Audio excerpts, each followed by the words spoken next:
And they can sense it, they can feel it, and now the sigh of relief. As Las Vegas has turned into the city of upsets.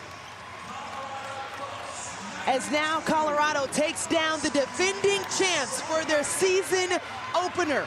All eyes are on women's college basketball and the reigning defending champs, the LSU Tigers. They got blown out in the first game of their season, and everybody is scrutinizing their best player, Angel Reese.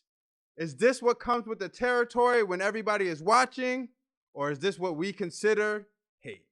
Let's talk about it. What's up, everybody? It's Coach Kev, back at it like I never left. The LSU Tigers, the reigning defending champs, thrown out of here by Colorado, smacked up and down the court, straight up disrespected. And the best player, Angel Reese, is being talked about in a bad way, saying that she went Hollywood, not enough time on the court, too much time off the court, doing her thing. So is it right to be talking about her in that way? Is that what we consider hate nowadays? Or does this come with the territory when you want to be watched? You want to be must-see TV, women's college basketball, you want to be talked about as a big-time sport? Then I believe you got to talk about the highs, the lows, the good, and the bad. So here's a video talking about, they're saying that black women, it's a trend to get hate in the media. Let's see if we agree, and let's talk about it after we watch this video. Angel Reese is trending on Twitter, so I went to see why. So she apparently, LSU lost the game tonight, and fans are in shambles. Some people are absolutely so jumping with joy, and it just brought me to this thing where there's a trend with black female athletes, from Simone Biles to Sha'Carri Richardson. Serena Williams has went through this. Gabby Douglas. I feel like y'all like to be around people when it's up and it's stuck, like when they're winning, and then the second they make one wrong move or they have they lose this particular game, then you got so much to say. First of all, I do not agree with that. So it's a trend. Everybody in life likes to be around winners. We just naturally want to be around winners. So that's just always been a part of life. Now, to say that we want to be around winners when they're up, and when they're down, we kick them when they're down. But that just comes with playing sports. The best get criticized. Doesn't matter who, what sport, they all get criticized. And I'm going to give you examples of that after this video is done. But we talk about the top. LeBron, one of the best players ever. Great, winning a championship for Cleveland. Can't get it done against the Dallas Mavericks. Choke artist, nothing to be said. So it goes both ways. I feel like when you want to be the best, and you want to be considered one of the best, and you want to be considered a top sport, this comes with the territory. We're going to talk about you when you're doing good, and we're going to praise you. And when you're doing bad or doing wrong or something that we feel that you could have been doing better, you got to talk about it. Man, that's life. If you don't want to, you can get out the spotlight. But if you want to be in the spotlight, that comes with it, man. But when you in my face, you don't want to post up. And I don't really love that. I'm lifting you guys up in prayer. I never switch. My loyalty don't switch up. You got to really do some craziness for me to switch up on you. But these are young black women in the media doing the best they can. They're human beings too. And I just find that there's this trend and that there's pattern with superstar athletes, specifically black women, in sports and really just in general. I wish she would give some examples, because I feel like she's just screaming. She's just screaming to make a point, but not really making a point. I wish she would give examples of, at this point, this happened with Simone Biles, or this happened with Serena Williams. I'm pretty sure there may be points that this might have happened, but she's not giving any. She's pretty much just screaming, but I'm not agreeing with her point. I don't agree. I don't agree. And I just want to say, Queens, hold your head and do what needs to be done.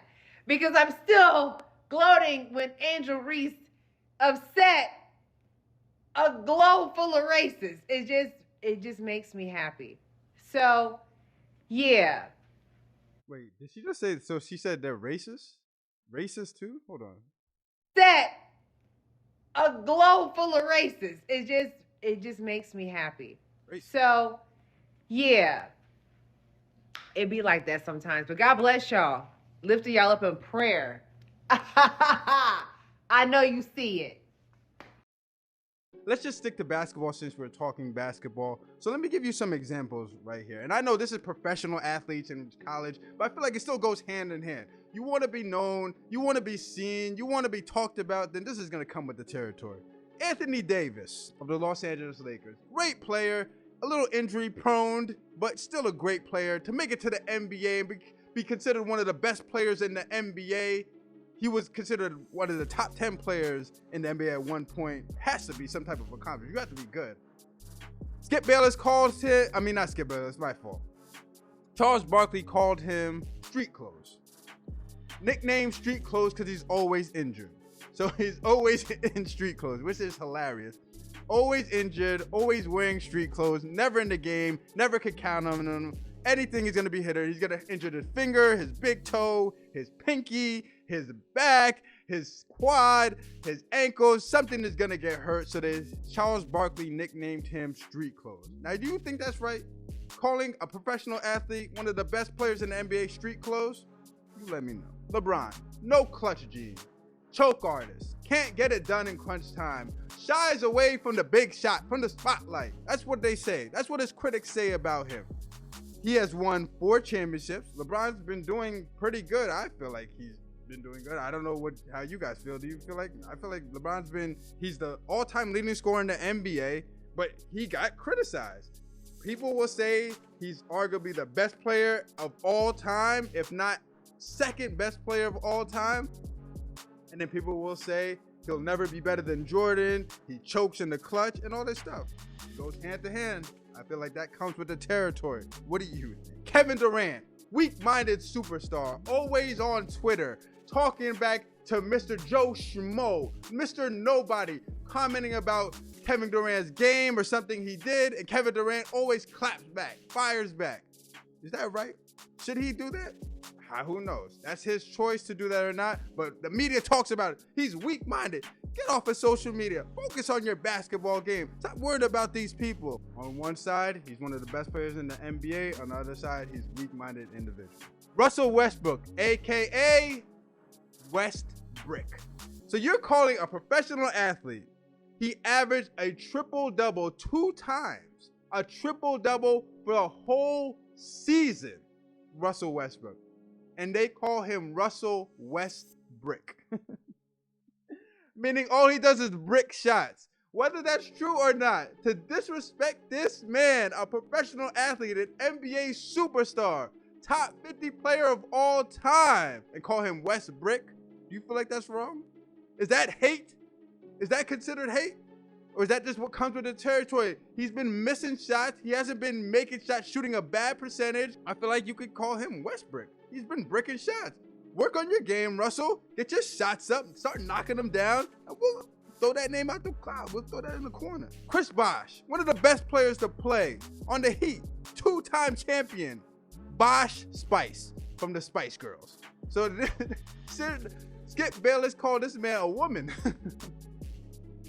Bosh Spice is crazy. So not only are you disrespecting him by calling him soft, but you're disrespecting him by calling him a woman. So he's playing like a woman. He plays like a woman. Bosh Spice. That's crazy to me. My man, Chris Paul. His nickname is CP3. Skip Bayless coined it. CP0. Winning 0 championships. CP0. So he's a 0. He's a nothing. He's a nobody. This man is one of the top 5 point guard of all time. CP0. Hey, he gets on one side, he's one of the best to ever do it. On the other side, he's still got to win a championship. Even me, as one of his biggest supporters, I got to agree. He got to win that championship to stamp that legacy that comes with the territory. Terrell Owens, one of the best wide receivers ever. T.O. Skip Bayless named him Team Obliterator. So if you call somebody a team obliterator, What team is gonna want to sign that player? He's a team obliterator. So if everybody in the media is calling you a team obliterator, other teams are gonna look at you like, I don't want to sign this guy, even though you're one of the top players. As soon as his skills start to slowly diminish, they couldn't wait to kick him out of the league. And I feel like that had a reason with it. The nicknames and just calling him and just saying that he destroys teams and dismantles teams and all this stuff came with that, and it was one of the reasons why his career didn't go as long as he wanted. So on Twitter, they're saying stuff like Angel Reeks. Her name is Angel Reese, so they're calling her Angel Reeks, R-E-E-K-S. They're saying, gotta be damn near impossible to focus on b-ball with all that distraction, kind of like the CU football team. So they're saying that there's too much distraction off the court, off the field for them to focus on basketball. Somebody said, good, they needed to be humbled. So I know this is Twitter, and Twitter, they be saying some crazy stuff, but that's the point I'm trying to make, that the good comes with the bad. Women's basketball, I love basketball in general. I want all forms of basketball to prosper. I know women feel like we don't watch them, that they are not supported like the men's. So we're starting to watch. The women's basketball finals last year got more views than the MLB World Series, the first game this year. So we're starting to watch, all eyes, and this is what's going to come with the territory. If we feel, and I say we, I'm just talking about the media in general. If they feel like you're not living up to the standards, or people feel like you're not doing what you're supposed to be doing, you're going to be talked about. Because now you're in the spotlight. This is what you wanted to be talked about. The good, the bad, the highs, the lows, that's all going to come with it. You got one thing to do and one decision to make. Is this what you want? And if you decide this is what you want, you got to sit back, actually stand up, have discipline, have focus, believe in yourself. Don't let nothing stray you. Everything that is talked about you, good or bad, let it motivate you till you get to where you want to go. Spotlight is on you, women. Hey, is this what you want? I believe it is. So show it.